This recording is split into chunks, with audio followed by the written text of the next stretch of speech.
and welcome to Geopolitical Trends, where truth matters.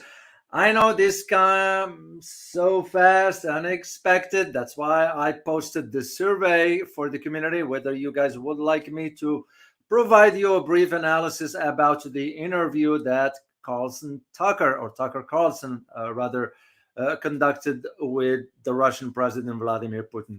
At first time, I saw about 92% of you said yes. Later on, it was 87. It does matter. So the bottom line is that majority of you wants me to do this. But I understand that some of you, some of the avid viewers and supporters, we're not going to be here because, can anybody tell me a reason why? What's going on in China? Let me just see if you are aware of what's going on in China. Can anybody type in the chat box what's going on in China? Yeah, that is that. And I already got some have sent me a direct comment. Sorry, Dr. O, we wouldn't be able to attend.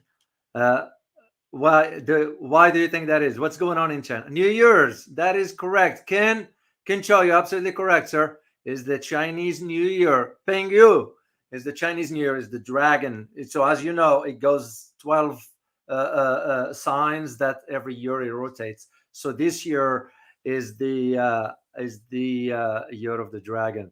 No, Partha. Which markets are you talking about? Japan, because that might be the case for that. So anyway, this is what I'm going to be talking to you about today. Just provide you a brief analysis about the interview here. Then I'm going to take the conversation to the other location because you all know why. I don't need to be the dead horse for that. Here is the link to that one if you guys would like to join me over there, if your schedule permits. So let me put this in the chat box for you. Then I will see you on the other location later on after I'll provide some explanations at least for you here. So before I'll do this, let me jump briefly into what's going on around the world, because there are some issues going on. So I'm going to share some pictures with you. Here's the first one. That this might come to you as a shock, surprise, or might not even know about it. Well, I mentioned this before, that some universities in America are funded by outside entities, be they governments or entities or whatever else you can think of. So, and I did promise you that I will do a live stream in which I will talk about the dark side of American academic institutions, including the likes of Harvard, Stanford, Columbia, Yale, Vanderbilt, all of those. If you only know the dark side. Well, this one here you're looking at, Qatar has been sort of involved with Texas A&M, which, by the way, I'm going to disclose it here. I used to teach for Texas A&M. When it became clear to me the corruption that's going on inside, I kind of said, I am done here. And I left. They thought I was bluffing. And I said, no, I will not shortchange my students no matter what the cost is. And I don't think so that former president, who was so weak, by the way, didn't understand what I was talking about. In other words, he tried to play this dumb with me as far as academia and all. That's like, listen, straightforward. The welfare of my students come first, non-negotiable. So on I left. But anyway, here's the story. Texas A&M now university decided to close its Qatar campus and end its partnership with Qatar Foundation for Education, Science and Community Development, which funds the branch in a move criticized by the Qatari institutions as motivated by a disinformation campaign that seeks to harm its interest. Don't fall for all this. All this is nothing but hypes. There is the other side behind the closed doors as to where the funding for Texas A&M is coming from and why countries like Qatar or any other institutions will be involved in American education. Look no further than what's going on in Harvard. All the funding that comes to Harvard from outside, and even with the US government that provide about $128 million a year out of taxpayers' money that goes to Harvard. Well, wait a minute. Why aren't we giving Harvard money when it is a private institution? They have their own money. So why taxpayers will have to foot the bill for that? Just shows you how corrupted the system, even academia, that is. So, second story. This is very interesting. This is a UK citizen, just average Joe. So, but what's the difference about him? He's taking stand. Yeah, he is taking stand because he's doing what his corrupt government couldn't do. Yeah, that's straightforward. It's because he's calling for now sort of to stop or boycotting rather the what you call it, the Israeli products and so forth. And the UK government won't be able to do that anyway, because we all know where the UK government stands on that. This one here, this one pertains to the whole system in America, the whole justice system, which is flawed, and if I may add the term, fractured. Yeah. Well, guess what now? There is a documentary that is revealing the secrets of the American judiciary system. Now there is a lawsuit going on between Netflix, I believe, and whomever is pushing for this. Whatever it is, the case is that there is no justice, the system in America. There was a lot to be said and never to be said. You know, it is how, for example, in the case of what you're looking at, the picture of Epstein there, this is what the victims of or a victim rather of Epstein's described it after committing suicide. Yeah. So this is why, because no justice was served. So we all know the system is fractured, and there is no surprise into that. So, all right, let's get into our topic here, and this is what I'm going to be talking about today regarding the recent interview that was conducted, Tucker Carlson. And by the way, let me just put this on a record. I am not a fan of Tucker Carlson, because I can tell also the guy could play both sides, because I heard his statements regarding China, and makes me wonder, if you are making the case for Russia, why couldn't you make the case for China as well? You know, all of a sudden China is the bad, and yes, we need to hear from Russia. So where do you stand? You know, but at the same time, it's not about Tucker here. It's about fairness, about the truth. What he did with the interview regarding with Putin, I applaud him for that. I wish he will, down the road, he could do the same by going to China, request authorization to interview somebody there in the government, even the presidency, if he will be willing to, and hear the other side instead of pushing the narrative in a negative way towards China, but at the same time saying, well, wait a minute, let's hear what the Russians have to say. And I just want to put this on the table from the get-go. But I do applaud the guy. I do applaud him for taking a stand and also go all the way down there, paying out of his own pocket. Nobody funded his trip. You know, of course, Washington is not happy about it. Now they're calling him like the idiot, the useful idiot.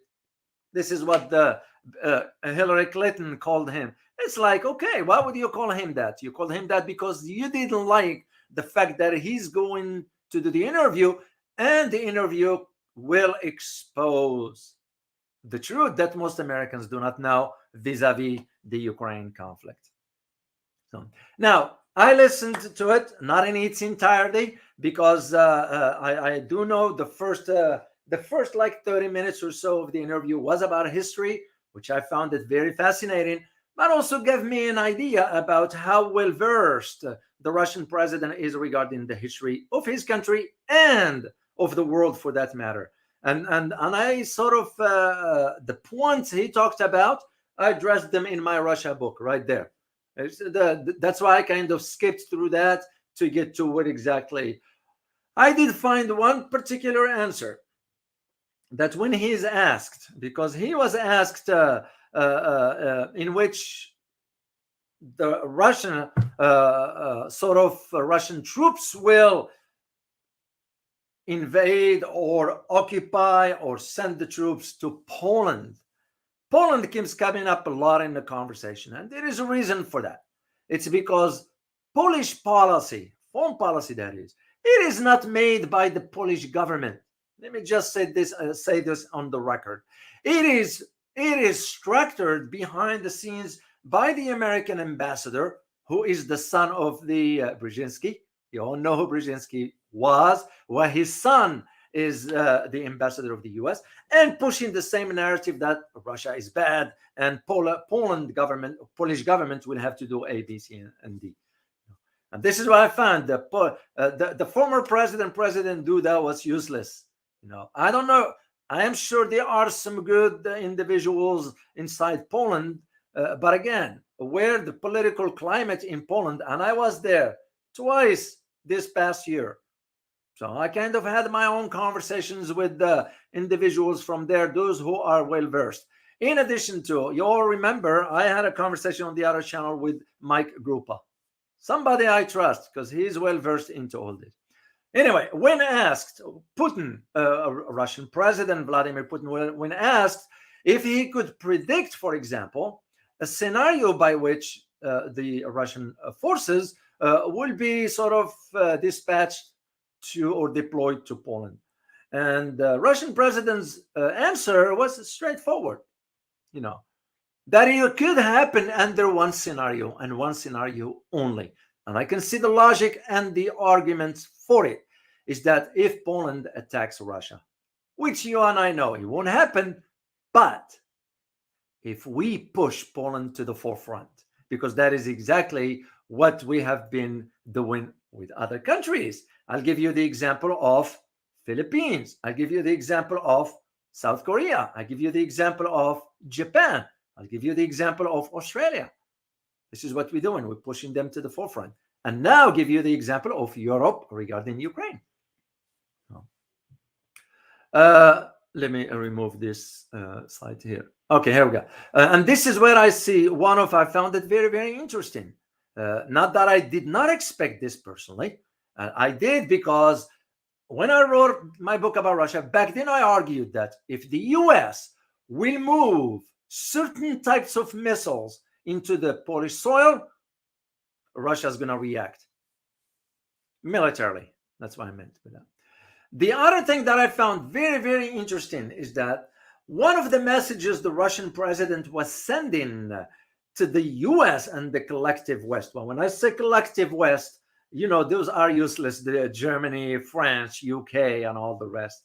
They are useless. Let's just call it the US and collective West.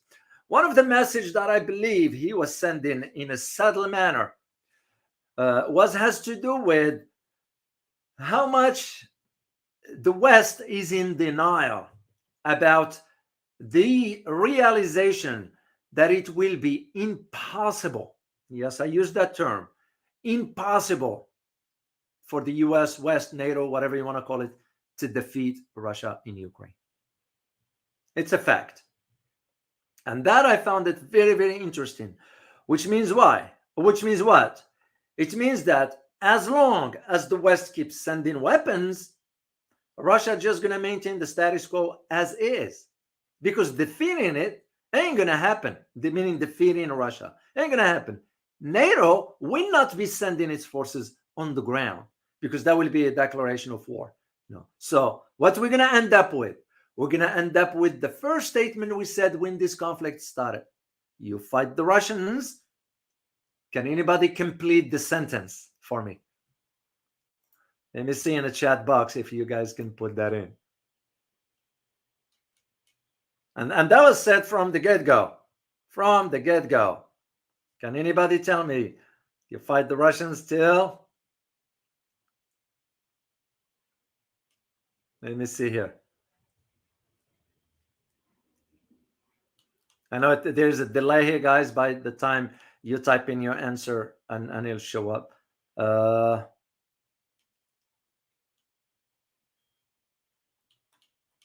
Okay, it's not here yet. But anyway, I'm going to have to move on with this. So you fight the last Ukrainians. That's what it means. So, you got it, Kate Ferguson. You got it. till the last Ukrainian. And that's exactly where the argument is. So some will say it was a subtle message. Others will say it wasn't subtle. In my opinion, it was a subtle. Why? Because remember, he had to maintain, a Russian president, his conversation on a level of presidential. That's one. Second, the focus wasn't more of a historical aspects of it than anything that will sort of hint. If you don't understand the history, you won't be able to understand how Russia is behaving towards this. And that's, to me, and again, it's my opinion. I could be wrong. If you disagree with me, that's fine also. But I do look at it as settled. And that's something that the West, we're not willing to accept. And this is why they are lashing out.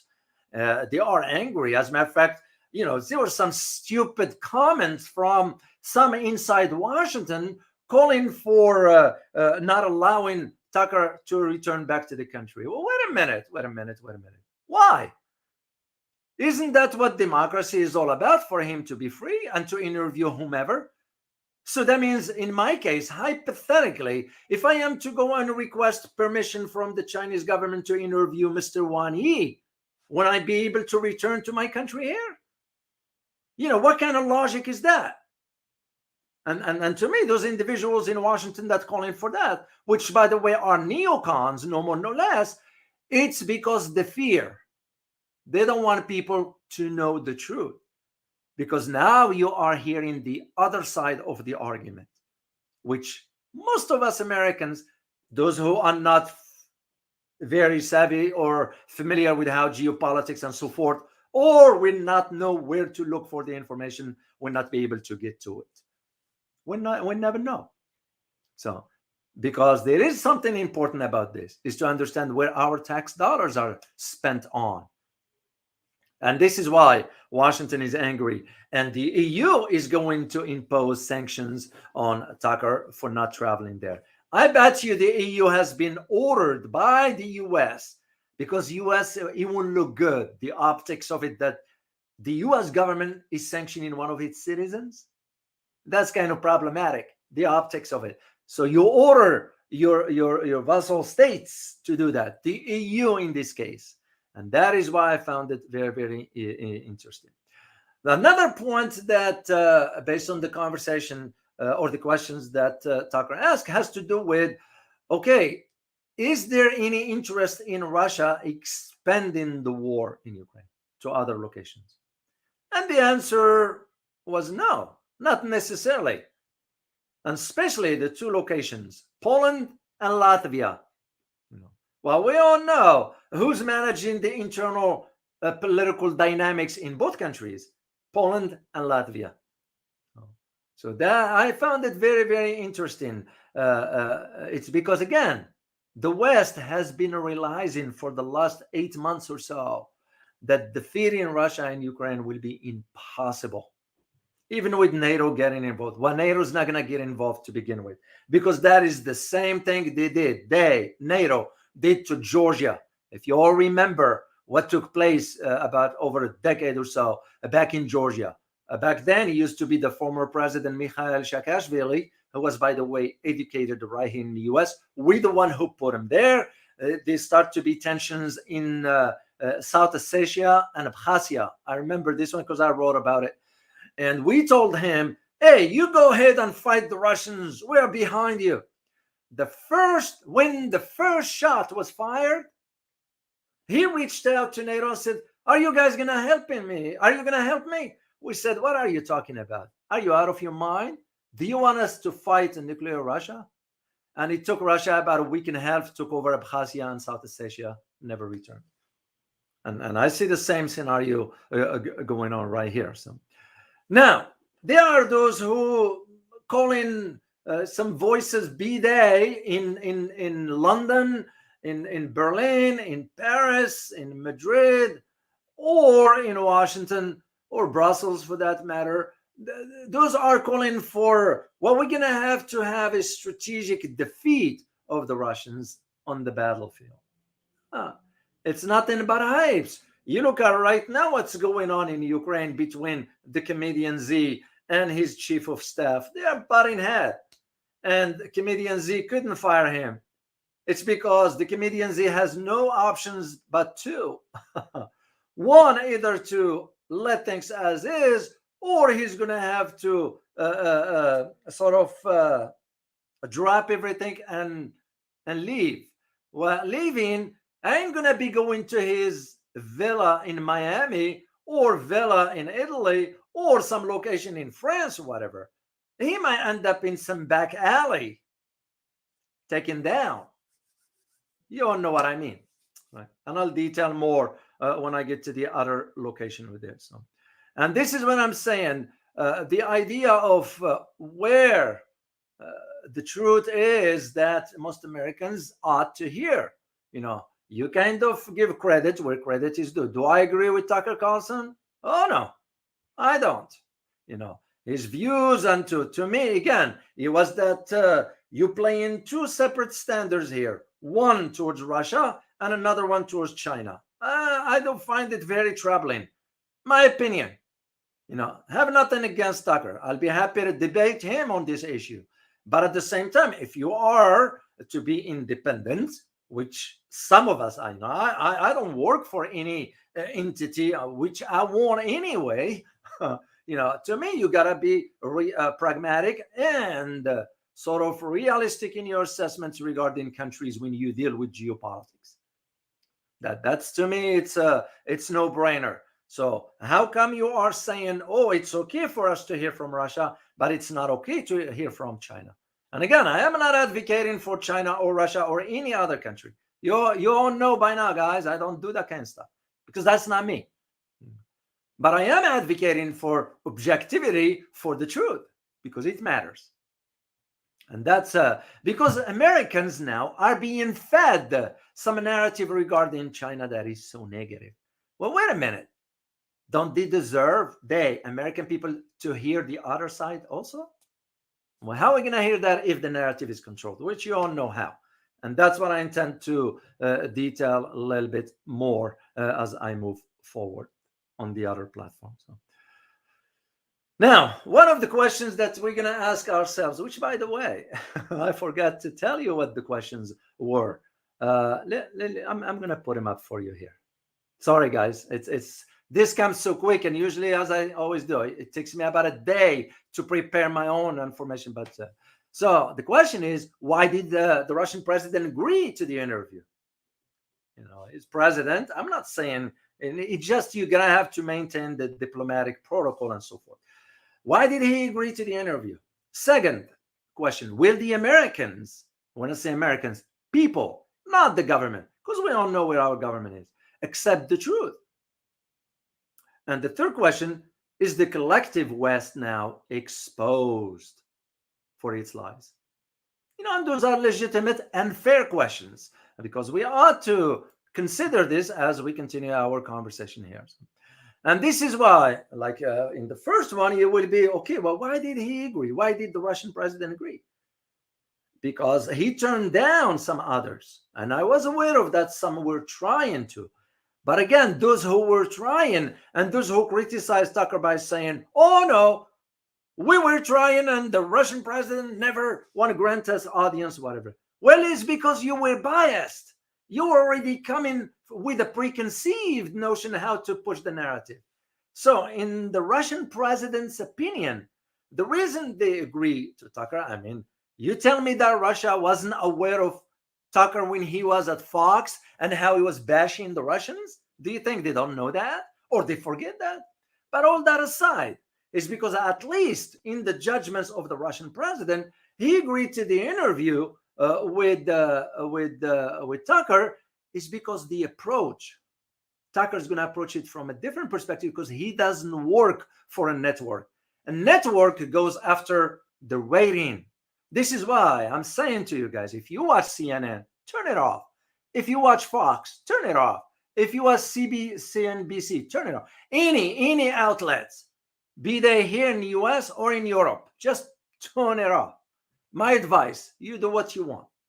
But that is one of the reasons why he agreed, because at least in the Russian president's perspective, well, in this situation where Tucker is independent, and he is independent. I checked one thing, that if anybody is sort of supporting his network. Nobody is. He wasn't willing to accept money from donors and so forth.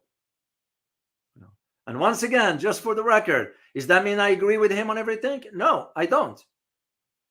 I don't see eye to eye with him on a host of issues, mainly when it comes down to China. It's because he's wrong. It's like some other geopolitical analysts that arguing that the economy of China is going to collapse and all that. Nonsense. So I disagree with him on that. But this is the reason why the Russian president agreed to do that. And in my opinion, that's the approach for it. And I could be wrong, but so far this is what I see. All right, guys, I'm gonna have to go to the other location because I'm getting into some other areas where I don't want to say too much here. So here is the link. Let me Iranian Putin, you say, let me share this with you. Yeah. Oh, I see. Well, we all know how it's going to end up, And again, to me, it's about what's right. I'm not advocating for any this or that. I don't do that. I'm beyond that. So I've been on the other side. I saw what it was like. Now it becomes my responsibility towards you. I can't just push the narrative this way or that way. That won't be right of me to do so. And it's not right. And I will not do it no matter what. You all know where I stand on this. Let me put the link for you guys once again. And I will see you in about literally 5 minutes or so. Here is the link. Copy the link. There we go. I'm going to put it in the chat box. And I will see you there. All right, guys. See you in a minute. See you in a minute or so. As always, remember, geopolitics impact your daily life in more ways than one. See you soon. Bye-bye.